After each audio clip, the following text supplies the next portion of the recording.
Assalamualaikum dear students. Today our topic is long run equilibrium of monopolist. अरसे तवील में इजारादार firm का तवाज़ुन. In the last lecture we have studied about the short run equilibrium of monopolist.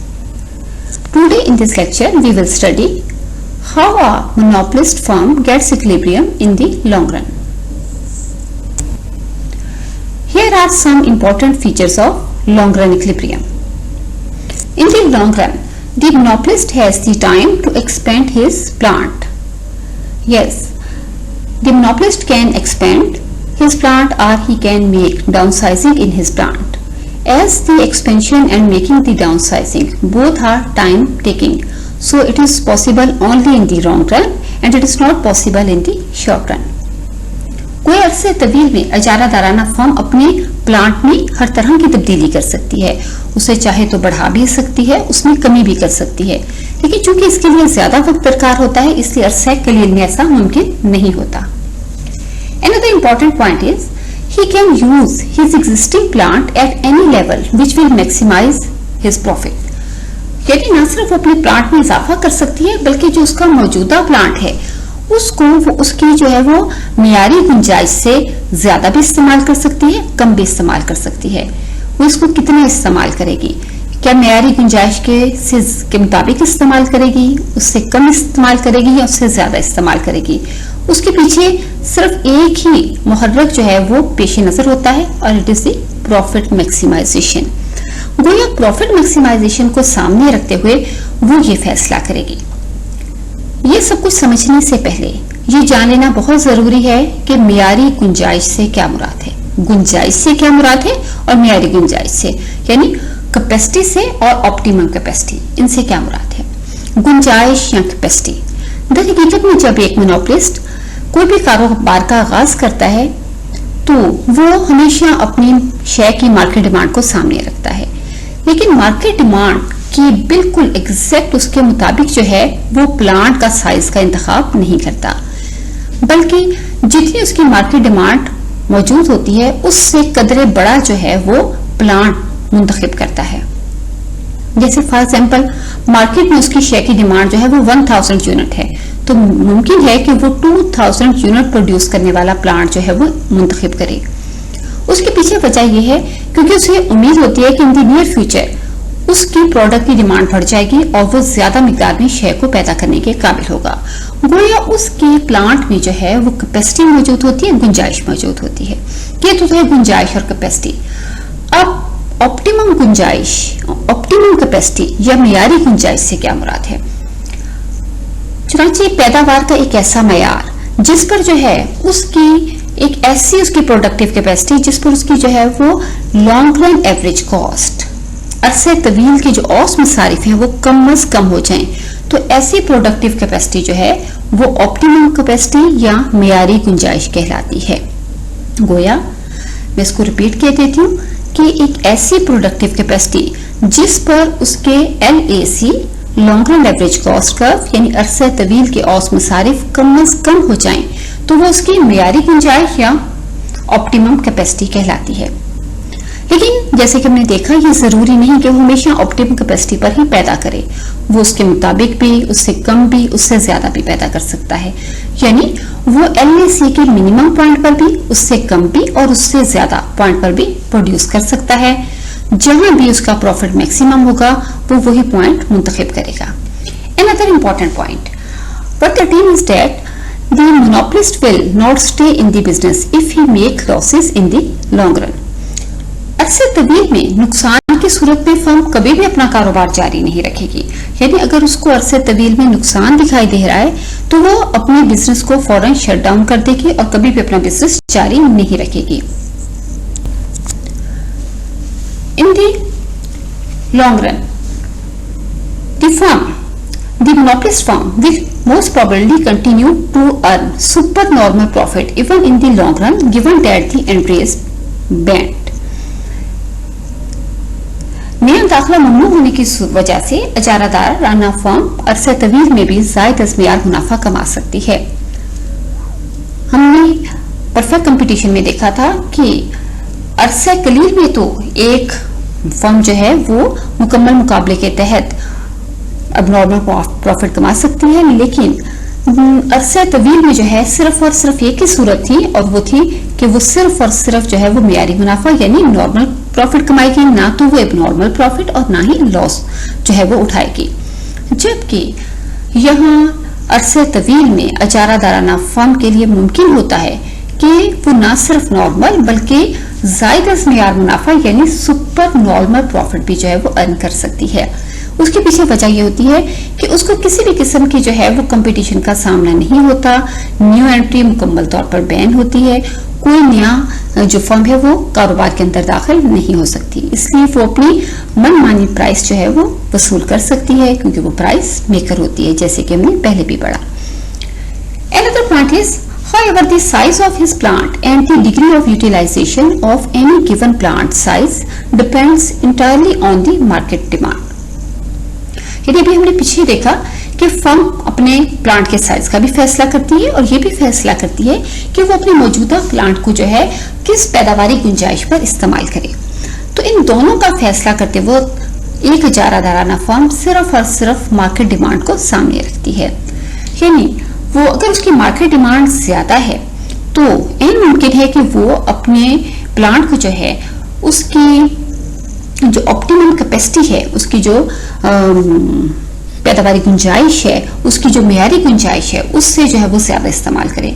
और अगर उसकी market demand कम है, ज्यादा जो है उसकी शायद डिमांड नहीं की जाती, उसकी मार्केट का साइज कम है, तो ऐसी सूरत हाल में वो अपने प्लांट को जो है वो उसकी जो इस्तेदादी गुंजाइश है, उसकी जो ऑप्टिमम कैपेसिटी है, उसकी निस्बत जो है वो कम इस्तेमाल करेगी।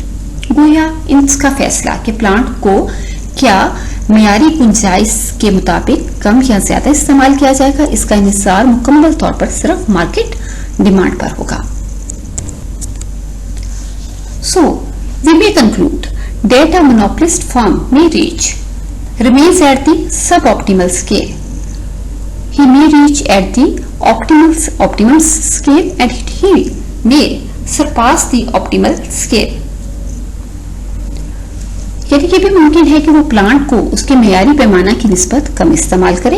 ऐसी सूरत हाल में जो मोनोपोलिस्ट फर्म है उसका इक्विलिब्रियम जो है वो LAC long run average cost के फॉलिंग पॉइंट पर होगा, और ये भी मुमकिन है कि वो प्लांट को जो है उसके मियारी पैमाने के एग्जैक्ट उसके मुताबिक जो है वो इस्तेमाल करे, गोया कि वो ऑप्टिमम स्केल इस्तेमाल करे। ऐसी सूरत हाल में फर्म का जो इक्विलिब्रियम है वो LAC के मिनिमम पॉइंट पर होगा। इन द सेम वे ये भी मुमकिन है कि जो मार्केट डिमांड है वो इतनी ज्यादा हो कि फर्म जो है वो अपने प्लांट को मियारी जो पैमाना है उसकी निस्बत जो है वो ज्यादा इस्तेमाल करे, गोया वो ऑप्टिमल स्केल को भी सरपास कर जाए। ऐसी सूरत हाल में जो फर्म का इक्विलिब्रियम है वो LAC के जो है वो मिनिमम पॉइंट से भी अगले जो है वो पॉइंट पर मौजूद होता है।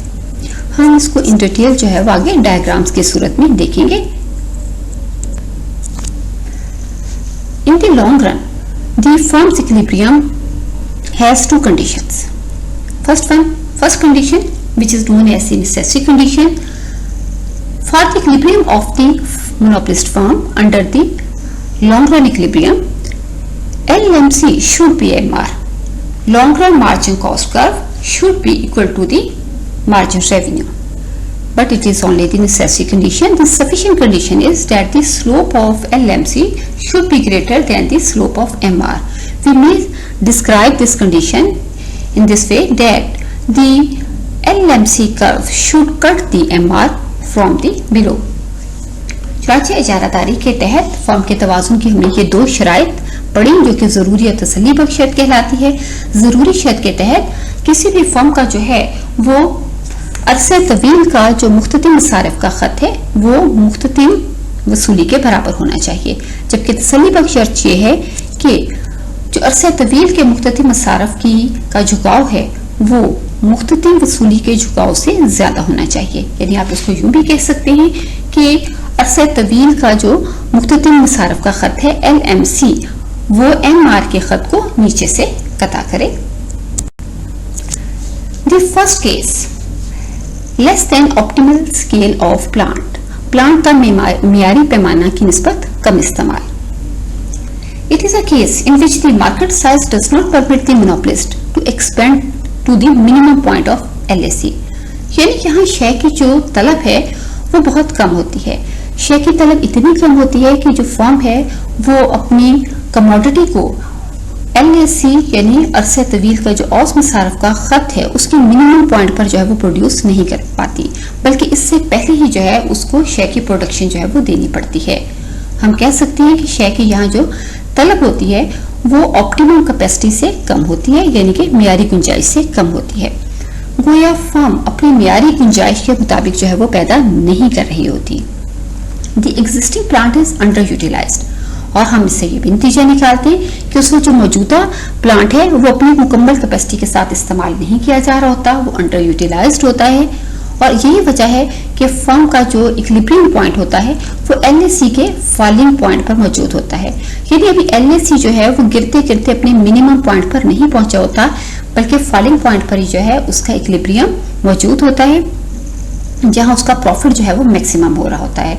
और इसी फॉलिंग पॉइंट पर ही SRAC short run average cost curve अरसे कलील का औस मुसारफ का खत जो है वो अरसे तवील के औस मुसारफ के खत को जो है वो उसका टेंजेंट बनता है, उसका ममास बनता है।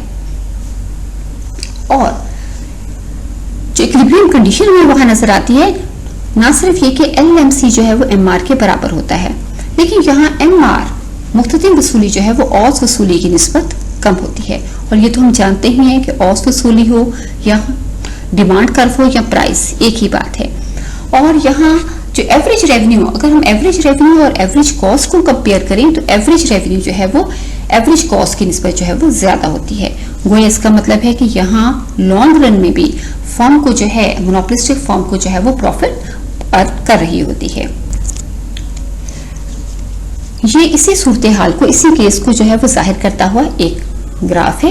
ये ग्राफ जो है ये शो कर रहा है, जैसे कि आप यहाँ देख रहे हैं कि ये ग्राफ शो कर रहा है, ये एक ग्राफ में मार्जिन रेवेन्यू और एवरेज रेवेन्यू के कर्व जो है वो दिखाए गए हैं। ये दोनों कर्व जो है वो नेगेटिवली स्लोप हैं। आप यहाँ देख रहे हैं ये दोनों कर्व जो है वो नेगेटिवली स्लोप हैं। ये डिमांड कर्व है और एवरेज रेवेन्यू को भी शो करता है, और ये मार्जिन रेवेन्यू का कर्व है। ये दोनों नेगेटिवली स्लोप खाते हैं। फिर इसके अलावा दो यू शेप्ड कर्व LAC और LMC है, LAC और LMC कर्व। आप देख रहे हैं कि दोनों कर्व यू शेप्ड हैं। ये हमारा कॉस्ट स्ट्रक्चर वही है जो कि हमारी ट्रेडिशनल कॉस्ट थ्योरी का है। इक्विलिब्रियम, फर्म को जो है वो इक्विलिब्रियम कहाँ पे हासिल हो रहा है? फर्म का इक्विलिब्रियम की फर्स्ट कंडीशन यहाँ पॉइंट E पर फुलफिल हो रही है, क्योंकि यहाँ पर हमारा मार्जिनल रेवेन्यू का कर्व हमारे मार्जिन कॉस्ट के कर्व को पॉइंट E पर इंटरसेक्ट कर रहा है। यहाँ से अगर हम परपेंडिकुलर नीचे गिराएं तो हम देखते हैं कि फर्म जो है वो OXE पैदा कर रही है।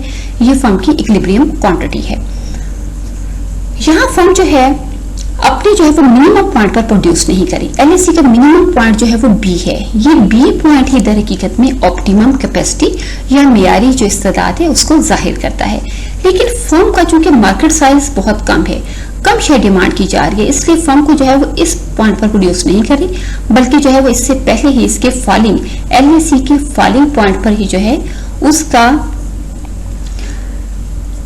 SAC का जो है SAC जो है वो यहाँ इसका जो है वो टेंजेंट बन जाता है, चुनाचे वो इसके फॉलिंग पॉइंट पर जो है वो प्रोड्यूस कर रही है।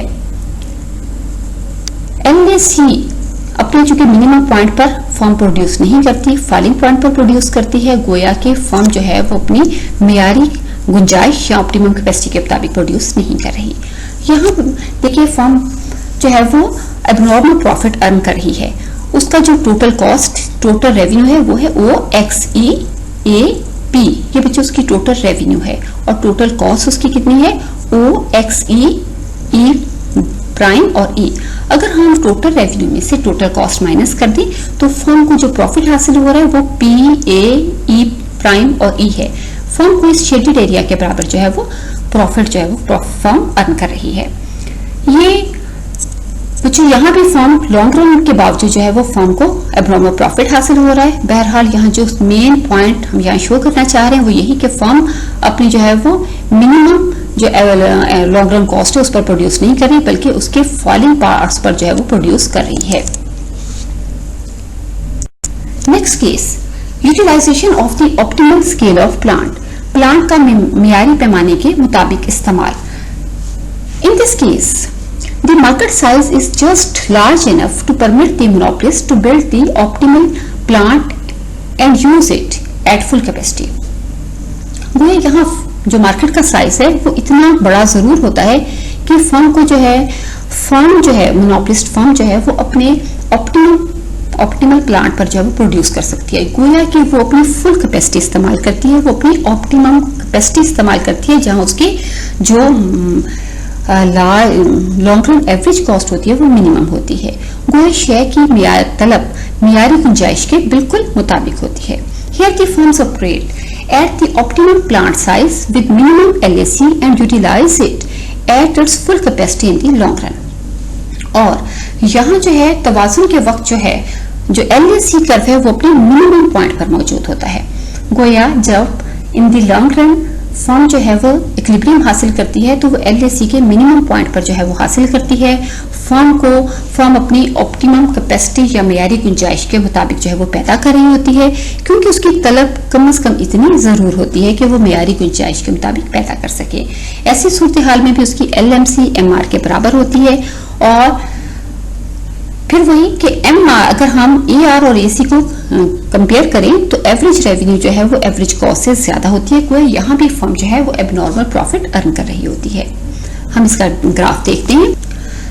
ये ग्राफ जो है ये शो कर रहा है कि फर्म जो है वो अपनी मियारी जो कैपेसिटी है, एग्जैक्ट जो उसकी मियारी गुंजाइश है, ये ऑप्टिमम कैपेसिटी है, उसके मुताबिक जो है वो प्रोड्यूस कर रही है। आप यहाँ देख रहे हैं कि फर्म जो है वो LAC के मिनिमम पॉइंट्स पर जो है वो प्रोड्यूस कर रही है।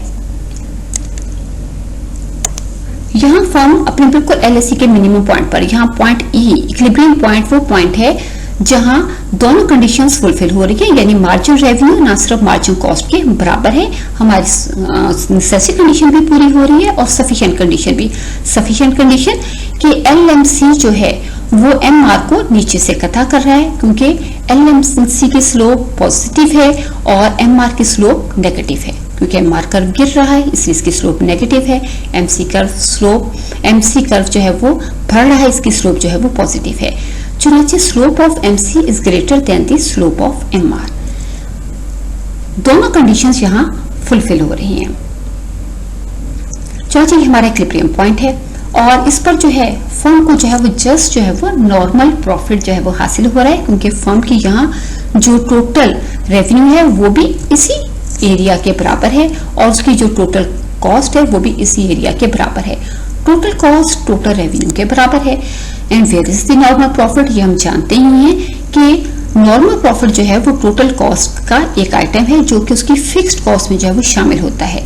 चुनांचे यहाँ बेशक टोटल कॉस्ट टोटल रेवेन्यू के बराबर है, लेकिन उसको जो है वो नॉर्मल प्रॉफिट जो है वो हासिल हो रहा है जो कि फिक्स्ड कॉस्ट का हिस्सा है।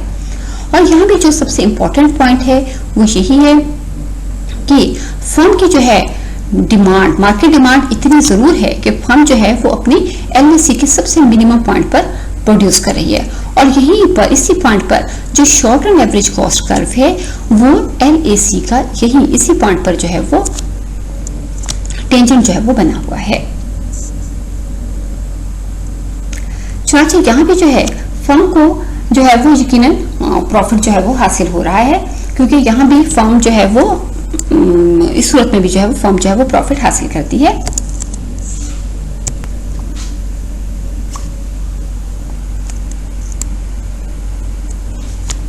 ये तीसरा केस है, more than optimum scale of plant.